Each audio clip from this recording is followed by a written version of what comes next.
Na década de 1970, meus avós moravam em uma casa afastada do centro da cidade, em um bairro ainda pouco habitado. O quintal era grande, e lá se destacava uma enorme mangueira, já bem antiga na época, provavelmente plantada antes mesmo da construção da casa. Ninguém sabia exatamente sua origem, mas a árvore sempre esteve ali, como se fizesse parte daquele terreno desde muito antes. Com o passar dos anos, aquela casa começou a ficar marcada por acontecimentos estranhos. Objetos que caíam sozinhos das mesas, lamparinas e velas que se apagavam sem vento, portas que batiam de forma repentina, vozes sussurrando nomes durante a noite, vultos passando pelos corredores. Aquilo foi se tornando parte da rotina, mas nunca deixou de assustar. Meus avós, muito religiosos e crentes nas forças espirituais, decidiram que era hora de buscar ajuda. Um senhor idoso, respeitado por todos, que costumava fazer rezas fortes para afastar o mal, benzer crianças com quebrante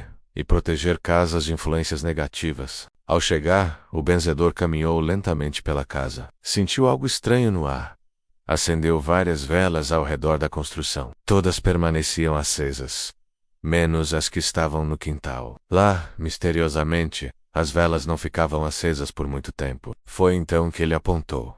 O problema estava na mangueira. Meus avós relataram que aquela árvore sempre esteve ali, mesmo antes de comprarem o terreno, e o benzedor disse com firmeza que havia algo enterrado sob ela, algo que não pertencia à luz. Na semana seguinte, reuniram vizinhos e parentes para retirar a árvore com raiz e tudo. Levaram mais de 12 horas escavando, com ferramentas simples e muita força de vontade. Quando finalmente conseguiram arrancar as raízes, chamaram novamente o benzedor para examinar o local. Ele entrou no buraco e começou a revirar a terra. Foi então que encontrou ossos misturados às raízes. Não eram restos humanos, mas ossos de animais, cabritos, cachorros, gatos e até aves. O mais assustador era que todos estavam amarrados com arames farpados, já corroídos pelo tempo, mas ainda enrolados nos ossos, como se tivessem sido presos em um ritual antigo. O benzedor ficou em silêncio por um momento. Depois disse que aquilo era resultado de magia negra,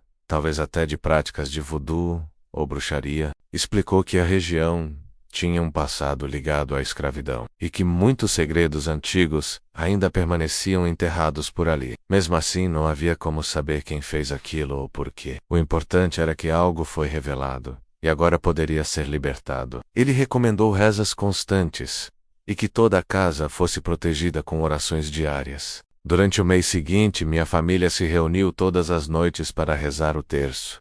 As manifestações diminuíram. O ambiente ficou mais leve, mas como disse minha avó, aquela casa nunca foi completamente tranquila. Ela guarda memórias que o tempo não apaga. Essa história é apenas mais um dos muitos acontecimentos assustadores que marcaram nossa família. E talvez aquela mangueira antiga guardasse não só sombra, mas segredos enterrados profundamente. Se você gosta de relatos assim, se inscreva no canal, deixe seu joinha e ative o sininho. Tem muito mais vindo por aí.